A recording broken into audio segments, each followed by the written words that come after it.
নমস্কার, আপনারা দেখছেন টক টু বাংলা। আমি অভিষেক রয়েছি। এই মুহূর্তে কিন্তু বিশ্বকাপের খবর ছাড়া আর কোনো খবর কিন্তু এই মুহূর্তে দেওয়া যাবে না, কারণ আজকে রোববার কিন্তু 30শে জুন সারা ভারতবর্ষ 140 কোটির দেশ কিন্তু বিশ্বকাপ জেতার আনন্দ সেলিব্রেট করছে এবং অপেক্ষা করছে দেশে কবে বিশ্বকাপ আসবে সেই খবর জানাবো আপনাদের। এবং তার আগেই কিন্তু টক টু বাংলা ইউটিউব চ্যানেলটিকে সাবস্ক্রাইব করুন এবং প্রত্যেকটি ভিডিও লাইক কমেন্ট শেয়ার করে বন্ধু বান্ধব পরিচিত মহলে ছড়িয়ে দিন টক টু বাংলা। আসছে সেই খবরে, গতকাল অর্থাৎ 29শে জুনের রাতে কিন্তু আমাদের ঘুম কেড়ে নিয়েছিল বলা যেতে পারে। ভারতীয় দল এবং ভারতীয় ক্রিকেট দলের যে বিধ্বংসী মেজাজ তা কিন্তু অক্ষুণ্ণ রেখেছিল এবং সারা টুর্নামেন্ট ধরে তারা যেভাবে খেলেছে তা কিন্তু সারা দেশের কাছে অত্যন্ত প্রশংসার যোগ্য। এবং সেই জায়গা থেকে কিন্তু আমরা দেখেছিলাম যে সেমিফাইনালে যে ফাড়াটা ছিল, সেমিফাইনাল 2022-এর সেমিফাইনালের যে ফাড়াটা ছিল, সেই সেমিফাইনালের ফাড়া কিন্তু একইভাবে ইংল্যান্ডের মুখোমুখি হয়েছিল ভারত এবং হেরে গেছিল 2022-এর সেমিফাইনালে। সেই জায়গা থেকে কিন্তু আবারও মুখোমুখি হয়েছিল সেমিফাইনালের এবং অবশ্যই তারা খুব সহজেই জিতে গিয়েছিল ইংল্যান্ডের বিরুদ্ধে। সেখান থেকে কিন্তু আবারও ফাইনাল, এবং ফাইনাল কিন্তু 2014 সালে টি-20 বিশ্বকাপে ভারত হয়েছিল শ্রীলঙ্কার মুখোমুখি এবং সেই খেলাটি কিন্তু হয়েছিল বাংলাদেশে।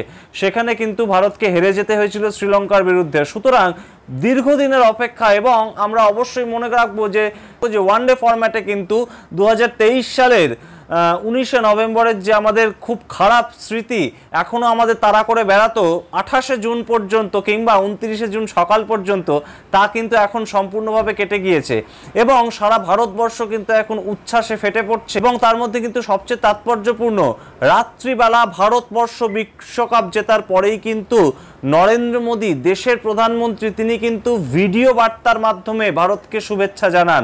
আমরা দেখেছিলাম যখন 19শে নভেম্বর ভারতবর্ষ হেরে গেল অস্ট্রেলিয়ার মুখোমুখি ওয়ানডে ফরম্যাটে, তখন কিন্তু নরেন্দ্র মোদী নিজের ড্রেসিং রুমে গিয়ে সবার সঙ্গে কথা বলেছিলেন এবং প্রত্যেকটি প্লেয়ারকে অত্যন্ত কাছ থেকে সান্ত্বনা দিয়েছিলেন তিনি এবং বলেছিলেন তিনি কিন্তু তাদের পাশে আছেন। সেই জায়গা থেকে কিন্তু আজকে অনেক দূরে টিম খেলছে এবং টিম জিতেছে, সেই জায়গা থেকে কিন্তু ভারতবর্ষের প্রধানমন্ত্রী একটি ভিডিও বার্তা তাদের উদ্দেশ্যে সম্পূর্ণভাবে dedicated to the Indian cricket team, এবং সেই জায়গা থেকে কিন্তু এই ভিডিও বার্তা অত্যন্ত পপুলার হয়েছে সোশ্যাল মিডিয়াতে। এবং তার সঙ্গে কিন্তু রাহুল গান্ধী অত্যন্ত গুরুত্বপূর্ণ একজন মেম্বার অফ পার্লামেন্ট তিনি এবং কংগ্রেসের নেতা, তিনিও কিন্তু তার যে সোশ্যাল হ্যান্ডেল সেখানে শুভেচ্ছা বার্তা তিনি শেয়ার করেছেন। তার সঙ্গে কিন্তু বলিউড থেকে শুরু করে টলিউড প্রত্যেকজন অভিনেতা অভিনেত্রী কিন্তু উচ্ছ্বাসে ফেটে পড়েছে এই টি-20 বিশ্বকাপ ভারতবর্ষ জেতাতে।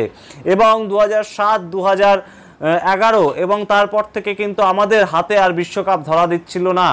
19শে নভেম্বর 2023-এ কিন্তু আমরা খুব আশাহত হয়েছিলাম, যদিও আমরা এবার কিন্তু বিশ্বকাপ আমাদের হাতে। এবং সেই জায়গা থেকে কিন্তু বিরাট কোহলি টি-20 ফরম্যাট থেকে রিটায়ারমেন্ট ঘোষণা করলেন তার, এবং তার সঙ্গে কিন্তু রোহিত শর্মা তার যে এই যে আজকের বিশ্বকাপ পাওয়া তা কিন্তু অত্যন্ত গুরুত্বপূর্ণ। তিনি ডেডিকেট করেছেন এই বিশ্বকাপ সম্পূর্ণভাবে 140 কোটি মানুষের উদ্দেশ্যে। এবং প্রধানমন্ত্রী নরেন্দ্র মোদী কিন্তু তার যে শুভেচ্ছা বার্তা ভিডিওতে তার মধ্যে জানিয়েছেন যে এই জয় কিন্তু ভারতের 140 কোটি মানুষের জয়, এবং প্রত্যেকটি গলি, প্রত্যেকটি শহর, প্রত্যেকটি ঘরে কিন্তু এই মুহূর্তে ভারতবাসীরা উচ্ছ্বাস পালন করছে এবং তারা কিন্তু কান্নায় ফেটে পড়ছে। শুধু রোহিত শর্মা নন, শুধু রাহুল দ্রাবিড় নন, শুধু বিরাট কোহলি নন, তার সঙ্গে কিন্তু প্রত্যেকটি ভারতবাসী তাদের চোখের জল ধরে রাখতে পারছে না এই মুহূর্তে।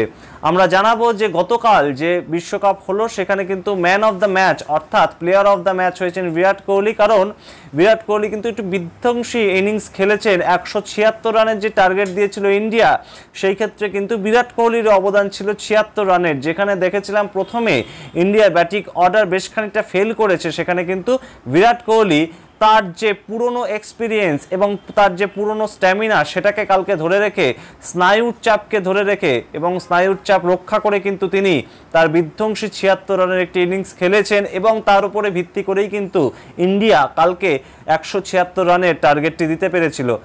এবং তার সঙ্গে কিন্তু অক্ষর প্যাটেলের ইনিংসটা আমাদের ভুলে গেলে চলবে না, তিনিও কিন্তু অত্যন্ত কালকে ধরে খেলেছেন। এবং তার সঙ্গে যেটা ম্যাচের টার্নিং পয়েন্ট, ডেভিড মিলারের ক্যাচ, ডেভিড মিলারের ক্যাচ কিন্তু ইতিমধ্যেই সোশ্যাল মিডিয়ায় ভাইরাল হয়ে পড়েছে এবং সেই ক্যাচ কিন্তু ধরেছিলেন সূর্য কুমার যাদব এবং বলা যেতে পারে ওই ক্যাচেটাই কিন্তু বিশ্বকাপ ধরা, ওইটা কিন্তু তিনি বল ধরার জায়গায় বিশ্বকাপ ধরেছিলেন।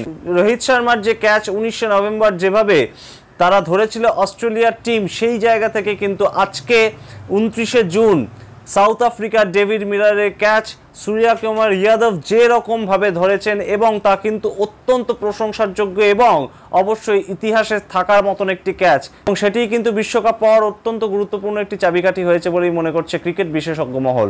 আপনারা দেখতে থাকুন টক টু বাংলা, আনন্দ করতে থাকুন আজ রোববার, এবং তার সঙ্গে কিন্তু অবশ্যই অন্যান্য খবরের দিকে নজর রাখুন টক টু বাংলার পর্দায়, এবং ভুলবেন না টক টু বাংলা ইউটিউব চ্যানেলটিকে সাবস্ক্রাইব করতে। ধন্যবাদ।